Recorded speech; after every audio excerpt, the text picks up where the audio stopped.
mula sa good morning classmate matapos sa goodbye classmate. Sa halos ilang buwan natin pagsasama, marami tayong mga naiwan na masasayang alaala. Tulad na lamang kung paano tayo nagkakilala at kung paano tayo nagturingang isang pamilya. Noong una, napuno ako sa takot at kaba kasi natatakot ako na baka ako'y kakaiba, lalo pat wala akong kakilala. Pero sa pagdaan ng ilang araw, unti-unti kong natatanaw na ang tayo ay nagkakaisa at naging isang pamilya.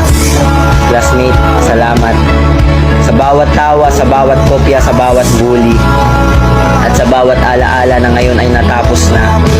Sa bawat kwentuhan na punong-puno ng kalokohan ay nabuo ng ating samahan na malabo kong makalimutan. Paalam sa mga nawalan ng ballpen. Paalam sa mga papel na binigay natin na kahit ang totoo ayaw naman natin magbigay. Paalam sa mga chichirya na baon ng isa pero pagkain ng buong barkada.